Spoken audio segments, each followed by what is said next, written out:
सबको जय मसीह की, परमेश्वर के नाम की महिमा हो। आज हम पढ़ेंगे तलाक के विषय में, और ये हमें देखने को मिलता है मत्ती रचित सुसमाचार उसका 5वां अध्याय की 31वीं और 32वीं आयत में। सिर्फ 2 ही आयतें हमें इस विषय में देखने को मिलती हैं। यहाँ पर यदि आपके पास बाइबल है तो आप भी हमारे साथ खोल सकते हैं। मत्ती रचित सुसमाचार उसका 5वां अध्याय और 31वीं और 32वीं आयत, क्योंकि ये बहुत ही छोटा सा मैटर है। यहाँ पर हम पढ़ने जा रहे हैं, 2 ही लाइनें हैं, इसलिए पहले हम इसको उर्दू में पढ़ेंगे, उसके बाद हम इसको हिंदी में पढ़ते हुए एक्सप्लेन करेंगे। आइए पढ़ते हैं 31 और 32वीं आयत उर्दू में। ये भी कहा गया था, जो कोई अपनी बीवी को छोड़े उसे तलाकनामा लिख कर दे, लेकिन मैं तुमसे ये कहता हूं कि जो कोई अपनी बीवी को हरामकारी के सिवा किसी और सबब से छोड़े वो उससे जिन्ना करता है, और जो कोई उस छोड़ी हुई से ब्याह करे वह भी जिन्ना करता है। और अब हिंदी में देख लेते हैं। 31वीं आयत कहती है, यह भी कहा गया था, जो कोई अपनी बीवी को तलाक देना चाहे उसे त्याग पत्र दे। तो यीशु मसीह यहाँ पर बताते हैं कि पुराने नियम के अंदर मूसा की व्यवस्था में ये बताया गया था कि यदि किसी को अपनी बीवी को छोड़ना है तो एवं ही नहीं छोड़ दे, बल्कि बाकायदा है तलाक लिख कर दे, और पंचायत में लिख कर दे, या उस समय के जो कोर्ट थे, जो संस्था उस समय बना रखी थी, उसमें ये लिख कर दे कि मैं अपनी बीवी को तलाक दे रहा हूँ, छोड़ रहा हूँ, उसमें उचित कारण बताते हुए वो लिख कर दे। ये सब तो थी पुराने समय की बात, लेकिन जब यीशु मसीह आ गया तो यीशु मसीह इस बारे में हमें क्या बताते हैं। 32वीं आयत में लिखा हुआ है, परंतु मैं तुमसे कहता हूँ, यीशु मसीह कहते हैं मैं तुमसे कहता हूँ, मैं तुमसे कहता, परमेश्वर का बोला हुआ एक एक शब्द है वो संविधान बन जाता है, और एक अपने आप में एक आज्ञा है, अपने आप में एक नियम है।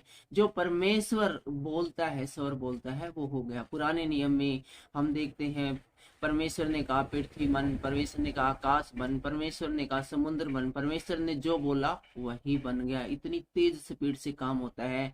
यहीं पर यीशु मसीह क्या कहते हैं, मैं तुमसे कहता हूँ, अर्थात मैं तुम लोगों को आज्ञा देता हूँ, मैं ये नियम बनाता हूँ कि जो कोई अपनी पत्नी को व्यभिचार के सिवा किसी और कारण से तलाक दे, यदि कोई किसी की पत्नी है, धर्म पत्नी है, वो गलत रास्ते पर चलती है, किसी से बुरा काम करती है, वफादार नहीं है अपने पति की प्रति, तो पति के पास एक उचित कारण है कि ऐसी स्त्री को वो तलाक दे दे, उससे पीछा छुड़ा ले, वो उसके लायक नहीं है।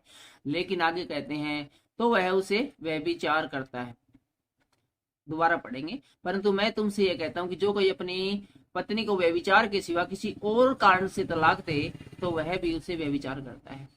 ये तो एक कारण है तलाक देने का, लेकिन यदि वो ऐसा काम नहीं करती है, वो अपने पति की प्रति वफादार है, वो गलत रास्ते पर नहीं चलती है, गलत लोगों से नहीं मिलती है, अपना कार्य सही समय पर कर रही है, और किसी छोटी मोटी बात की वजह से कोई तलाक देता है, कोई घर में घरेलू झगड़ा हो गया उस वजह से यदि कोई तलाक देता है, या खुद ही पति का मन है वो कहीं और है, वो लगा हुआ है, इस कारण से तलाक देता है, या किसी लालचवश अपनी पत्नी को तलाक देता है कि मैं इससे भी अच्छी पत्नी है वो तलाक देकर पालूंगा, इस प्रकार की यदि गलत बातें मन में सोचते हुए तलाक देता अपनी पत्नी को, तो यीशु मसीह कहते हैं कि तो वो ऐसा समझ लो कि वो अपनी पत्नी के साथ है वो व्यभिचार करता है। ये व्यभिचार करने के समान ही है, ये बलात्कार करने के समान ही है।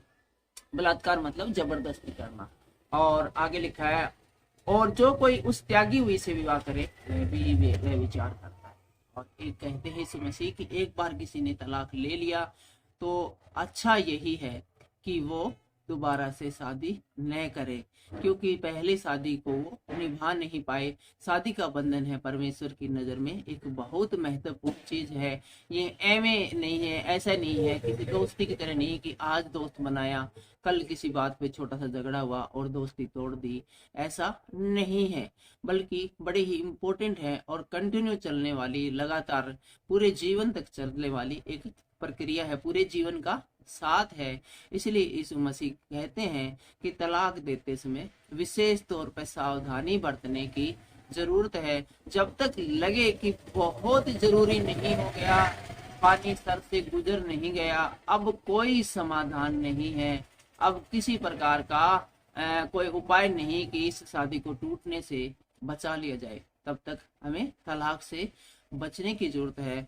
और यदि आपके जीवन में भी इस प्रकार की कोई बुरी बात हो गई हो, शादी को लेकर किसी प्रकार के झगड़े चल रहे हो, कोई गलत फहमियां पैदा हो गई हो, तो इसका अच्छा सलूशन तलाक नहीं बल्कि परमेश्वर के पास आइए, उसे अपनी समस्या बताइए, प्रार्थना कीजिए, फास्ट रखकर प्रार्थना कीजिए, वैसे ही प्रार्थना कीजिए।